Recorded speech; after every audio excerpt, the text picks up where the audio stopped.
సిరి సంపదలు అనే చందమామ కథ చెప్పుకుందాం.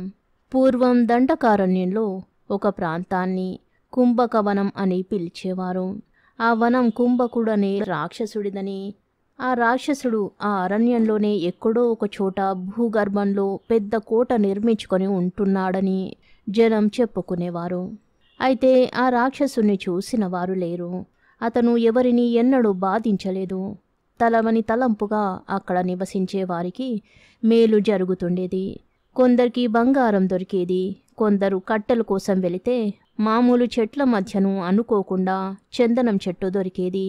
కొందరు కలప కోసం చెట్లు నరికితే చెట్ల బోదెలలో నగల మూటలు కూడా దొరికేవి. ఇదంతా కుంభకుడి చలవేనని ఆ ప్రాంతాల ఉండే వాళ్ళంతా అనుకునేవారు. కుంభకుడంటే చాలామందికి గౌరవభావం ఉండేది. ఈ వనంలో అక్కడక్కడ కుటీరాలు వేసుకుని పేదవాళ్ళు జీవిస్తుండేవారు. వారికి కావలసిన అనేక పదార్థాలు అడవిలో దొరికేవి. కష్టపడి జీవించే వారికి జీవితం సుఖంగానే గడిచేది. అడవిలో ఉండే వాళ్లకు అప్పుడప్పుడు విచిత్రమైన మనుషులు కనబడేవారు. వారు అడవిలో నివసించే మనుషులు కాదు. కానీ వాళ్లతో మాట్లాడి సహాయపడిన వారికి త్వరలోనే ఏదో ఒక మేలు జరిగేది. ఆ కనిపించిన మనిషి కుంభకుడేనని అడవిలో నివసించేవారు అనుకునేవారు. ఈ కుంభకవనంలో కర్దముడనే పేదవాడు ఒక కుటీరం వేసుకుని తన భార్యతోనూ 7 ఏళ్ల వయసు గల కొడుకుతోనూ జీవిస్తున్నాడు. అతని భార్య పేరు రేవతి, కొడుకు పేరు గోపాలుడు. కర్దముడు 25 ఏళ్ల వయసు గలవాడు. మంచి బలశాలి. రోజల్లా కష్టపడి అడవిలో కట్టెలు కొట్టి కలప కోసి తన కుటుంబానికి సరిపడినంత సంపాదించుకునేవాడు. అతనికి కావలసిన ఆహార పదార్థాలన్నీ అడవిలో దొరికేవి. అతనికి భార్య మీద, కుమారుడి మీద చాలా ప్రేమ. ప్రతిరోజు అతను తన పని పూర్తి చేసుకున్నాక ఇంటికి తిరిగి వచ్చేటప్పుడు భార్య కోసం సువాసన గల అడవి పువ్వులు, కొలనులో తామర పువ్వులు, రుచిగల పళ్ళు కోసి తెచ్చేవాడు. ఒకనాటి సాయంకాలం రేవతి వంట చేస్తున్నది. కర్దముడు ఇంకా అడవి నుంచి ఇంటికి వచ్చే వేళ కాలేదు. మాకు జీవితం సుఖంగానే వెళ్ళిపోతుంది గాని నా భర్త ఇంత కష్టపడడం బాగాలేదు. అసలే శీతాకాలం. పొద్దుపోయి చలికి వణుకుతూ ఇంటికి వస్తాడు. మా దగ్గర పుష్కలంగా డబ్బుంటే ఈ బాధ లేదు కదా అనుకున్నది. ఆమెకు పొయ్యిలో ఎర్రగా కాలే బొగ్గులు బంగారంలాగా కనబడ్డాయి. అది నిజంగా బంగారమైతే ఎంత బాగుండును అనుకున్నది రేవతి. సరిగ్గా అదే సమయానికి ఎవరో తలుపు తట్టిన చప్పుడయింది. తన భర్త మామూలు కన్నా ముందే వచ్చి ఉంటాడనుకొని ఆమె లేచి వెళ్ళి తలుపు తీసింది. బయట ఎవరో ముసలివాడు భుజాన గోనె సంచిలో ఏదో బరువు వేసుకొని నిలబడి ఉన్నాడు. ఆయన చలికి వణికిపోతుండడం గమనించి రేవతి, ఎవరు తాత, లోపలికి రా అన్నది. పుణ్యాత్మురాలివి తల్లి, కాసేపు పొయ్యి దగ్గర చలి కాచుకొనిస్తావా? కొంచెం సేపుండి నా దారిననే పోతాను. చలికి ఎముకలన్నీ బిగుసుకుపోతున్నాయి అన్నాడు ముసలివాడు. ముసలివాణ్ణి లోనికి రానిచ్చి రేవతి బుట్టలో నుంచి కూరలు తీసి ముసలివాడికి కూడా సరిపడేటట్టు వంట ప్రయత్నం సాగించింది. ముసలివాడు మాత్రం పొయ్యికి దగ్గరగా చేరి, మీకంతా సుఖంగా జరుగుతున్నదా తల్లి అని అడిగాడు. జరగకేం తాత, ఈ అడవిలో మాకు దొరకనిదేముంది అన్నది రేవతి. కొంతసేపు గడిచింది. వంట పూర్తి కావచ్చింది. తన భర్త వచ్చే వేళ దాటిపోవడం గుర్తించి రేవతి కారణమేమిటా అని ఆశ్చర్యపడింది. ఆమె తన మనసులో అనుకుంటున్నది విన్నవాడిలాగా ముసలివాడు, కర్దముడు రోజు ఇంత ఆలస్యం చేస్తాడా అమ్మా అని అడిగాడు. రేవతి నిర్ఘాంతపోయి, నీకాయన తెలుసునా ఏమిటి తాత అన్నది. ఎందుకు తెలియదు తల్లి, ఈ అడవిలో ఉండే అందర్నీ నేను బాగానే ఎరుగుదును. మీ ఇంటి పక్కగా ఎన్నిసార్లు వెళ్ళాను అన్నాడు ముసలివాడు. వంట పూర్తి అయిన కొంతసేపటికి కర్దముడు ఇల్లు చేరాడు.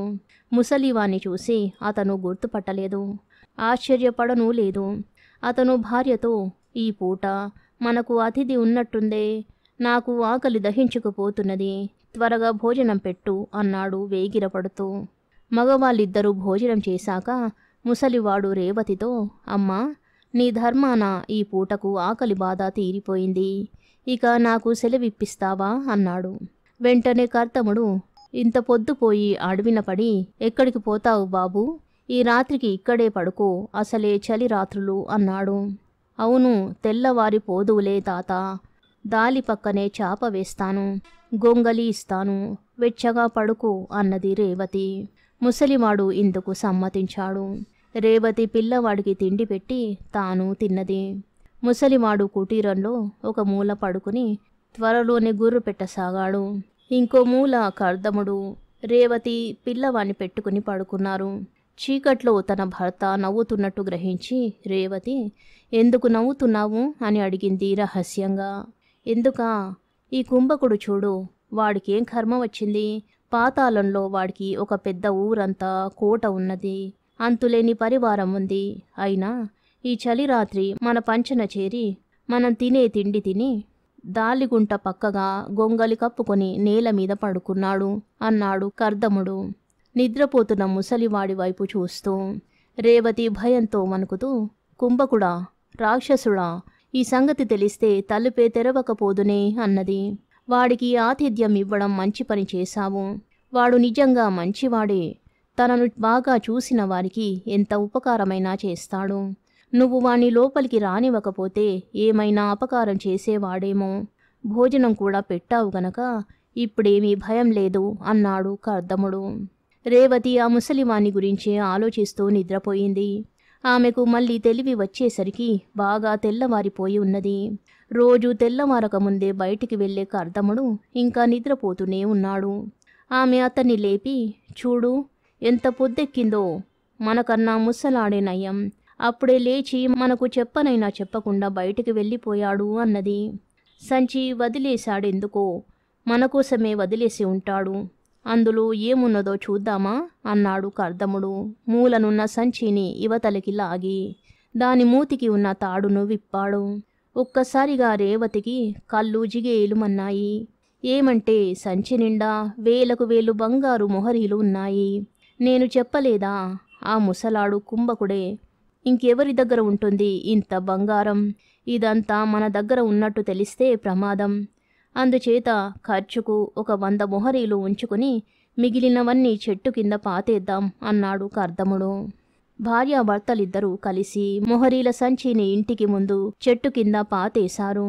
కర్దముడు ఆ రోజున మామూలు వేలకు అడవికి పోలేదు. అతడు ఖర్చు కోసం తీసిన బంగారం పట్టుకుని ఆనందపడుతూ పట్నానికి బయలుదేరాడు. రేవతికిప్పుడు పరమానందంగా ఉంది. ఇక తన భర్త ఒళ్ళు విరుచుకోనవసరం లేదు. ఎంత ఖర్చు చేసినా తరగని డబ్బుంది. తన భర్త మామూలు వేళకు ఇల్లు చేరకపోతే అడవిలో ఏ పాము కరిచిందో, ఏ చెట్టు విరిగి మీద పడిందోనని తాను హడలిపోనక్కర్లేదు. అతను అస్తమానం ఇంట్లోనే ఉండి పిల్లాడితో ఆడుకోవచ్చు, తనతో కబుర్లు చెప్పవచ్చు. ఆమె ఇంకా చాలా పగటి కలలు కన్నది. కలపతో ఇంకా పెద్ద ఇల్లు వేసుకోవాలి, చుట్టూ పూల చెట్లు వేసుకోవాలి, పిల్లవాడికి ఆట వస్తువులు, బొమ్మలు, మంచి మంచి బట్టలు కొనాలి, తనకు తన పిల్లవాడికి బంగారు నగలు చేయించుకోవాలి, ఇంట్లోకి వెండి పాత్ర సామాగ్రి కొనాలి. ఆమె ఈ విధంగా అనుకుంటుండగా కర్దముడు బండి మీద తిరిగి వచ్చాడు. బండి నిండా ఇంటికి కావలసిన వస్తువులు అనేకం ఉన్నాయి. ఆ వస్తువులు చూసి రేవతికి పరమానందమైంది. బండి కూడా కొనేశాను. పట్నం పోవాలంటే ఎట్లాగూ బండి కావలసిందే కదా. ఇంత డబ్బు పెట్టుకొని అంత దూరం ఎవడు నడుస్తాడు అన్నాడు కర్దముడు. అతని వాలకం చూస్తే పట్నంలో బాగా తాగి వచ్చినట్టు కనబడ్డాడు. తీసుకుపోయిన డబ్బంతా అయిపోయిందా, లేక ఏమన్నా మిగిలిందా అని రేవతి అడిగింది. అయిపోతే ఇంకా లేదా అన్నాడు కర్దముడు కోపంగా. ఉంటే మాత్రం ఉన్నదంతా అట్లా అర్థం లేకుండా ఖర్చు చేసుకుంటారా అన్నది రేవతి. నన్ను అడగడానికి నువ్వెవరు? నా ఇష్టం. పంతం వచ్చిందంటే నేను బంగారమంతా ఇవాళే ఖర్చు చేసేస్తాను అంటూ కర్దముడు ఆమెను తన్నాడు. ఆమె ఎన్నడూ భర్త చేత ఒక్క మాట కూడా పడి ఎరుగదు. అతనిలో ఇంత మార్పు వచ్చినందుకు ఆమె విచారించింది. అయినా అతనికి ఎదురు చెప్పడం తనదే తప్పని అనుకున్నది. అది మొదలు కర్దముడు రోజూ చెట్టు కింద తవ్వి అంతులేని బంగారం తీయసాగాడు. బండి ఎక్కి పట్నానికి పోవడము, బండి పట్టినన్ని వస్తువులు కొనడము, తప్పతాగి ఇంటికి రావడము చెయ్యసాగాడు. ఈ వస్తువులు పెట్టుకోవడానికి చోటు లేదు, కుటీరంలో కూర్చోవడానికి చోటు లేదు. ఎన్నో వస్తువులు ఆరు బయట ఉంచేయవలసి వచ్చింది. అవి ఎండకెండి వానకు తడి చెడిపోసాగాయి. రేవతి ఏమాత్రం అభ్యంతరం చెప్పినా కర్దముడు ఆమెను చితక తన్నేవాడు. ఐశ్వర్యం హెచ్చిన కొద్దీ రేవతికి జీవితంలో సుఖం తగ్గిపోసాగింది. ఇప్పుడు కర్దముడికి తన మీద, పిల్లవాడి మీద కాస్త కూడా అపేక్ష లేదు. అతని మనస్సంతా బంగారం మీద, తాగుడు మీద ఉన్నది. ఆ బంగారం ఎంత త్వరగా ఖర్చయిపోతుందా అన్నట్టుగా అతను ప్రతిరోజు అనేక పనికి మాలిన వస్తువులు, ఖరీదైన వస్తువులు కొంటున్నాడు. ఇంతకన్నా ఇదివరకే సుఖంగా ఉన్నాం అనుకున్నది రేవతి. తాను ఏదో ఒకటి చెయ్యకపోతే త్వరలోనే తన భర్త మిగిలిన బంగారం కూడా తగలేస్తాడనిపించింది. ఆమె అతనితో పోట్లాడింది. ఈ బంగారం అసలు నీది కానే కాదు. ముసలివాడు నా కోసమే వదిలిపెట్టిపోయాడు. ఇంత ఖర్చవుతున్నది గాని నాకు కావలసిన వస్తువు ఒక్కటి అమరలేదు. అన్నిటికన్నా ముఖ్యంగా మనకు పెద్ద ఇల్లు అవసరం అన్నదామె. నీకేదన్నా కావలిస్తే నన్ను అడగరాదా? బంగారం నీ చేతికిస్తే ఎట్లా ఖర్చు పెట్టాలో నీకు తెలీదు అంటూ కర్దముడు పట్నం నుంచి పని వాళ్ళను తీసుకువచ్చి లంకంత ఇల్లు కట్టించనారంభించాడు. ఆ ఇల్లు ఎంతకు పూర్తి అయ్యేటట్టు కనిపించలేదు. ఈలోపుగా బంగారం తరిగిపోయింది. కర్దముడు ఇంట్లో లేని సమయంలో ఒకనాడు రేవతి పనివాణ్ణి ఒకడిని పిలిచి ఈ చెట్టు కింద తవ్వు అన్నది. వాడు ఎంతోసేపు తవ్వాక గాని గోతం దొరకలేదు. దానిలో చాలా కొద్ది మొహరీలే మిగిలి ఉన్నాయి. ఇంతేనా అన్నది రేవతి ఆదుర్దాగా, సంచి విదిలిస్తూ. ఆమె భయపడినంత అయింది. బంగారం అయిపోయింది. బంగారం అయిపోవడమే అయితే అంత ఇబ్బంది పడకపోను. అంతకన్నా ఘోరమే జరిగింది. ఆ సాయంకాలం తన భర్త కోసం రాజభటులు వచ్చారు. అప్పుడు కర్దముడు తప్పతాగి ఉన్నాడు. నీకు నిక్షేపం దొరికిందట, రాజుగారికి ఎందుకు తెలియజేయలేదు? నిన్ను పెడరెక్కలు విరిచి కట్టి తెమ్మని రాజుగారి ఉత్తర్వు అయింది అన్నారు రాజభటులు కర్దముడితో. పెడరెక్కలు విరిచి కడతారుగా అంటూ కర్దముడు వారి మీద గొడ్డలి తీసుకుని కలియపడ్డాడు. రాజభటులు కత్తులు దూసి కర్దముణ్ణి పొడిచారు. ఇదంతా చూస్తున్న రేవతి కెవ్వునర్చింది. ఆమెకు స్పృహ తప్పింది. ఆ మైకంలో ఆమెకు తనను ఎవరో పిలుస్తున్నట్టు వినబడింది. ఆమె కళ్ళు తెరిచి చూసింది. రేవతి, రేవతి అని కర్దముడే ఆమెను పిలుస్తున్నాడు. అప్పుడే తూర్పు తెల్లవారుతున్నది. దాలిగుంట పక్క ముసలివాడు కంబలి కప్పుకొని నిద్రపోతున్నాడు. రాజభటులు లేరు, ఏమీ లేదు. ఏమిటి అలా ఏడుస్తున్నావు? పీడకల రాలేదు కదా అన్నాడు కర్దముడు రేవతిని చూసి నవ్వుతూ. ఎప్పటిలాగా తన భర్త మళ్ళీ కనిపించేసరికి రేవతికి పట్టరాని ఆనందం కలిగింది. అవును, చాలా చెడ్డ కల వచ్చింది అన్నదామె. భార్యాభర్తలు మాట్లాడుకుంటూ ఉండగా ముసలివాడు కూడా లేచాడు. సూర్యోదయం కాబోతున్నది, నేను బయలుదేరాలి, నాకింత గంజిపోయి అన్నాడు కర్దముడు. తల్లి, నేనిక వెళ్ళి వస్తాను అన్నాడు ముసలివాడు. ఉండు తాత, నీకూడా కాస్త గంజి ఇస్తాను. ఎంత దూరం పోతావో, ఎక్కడ అన్నం తింటావో అన్నది రేవతి. లేదు, ఇప్పటికే ఆలస్యమైపోయింది అంటూ ముసలివాడు బయలుదేరాడు.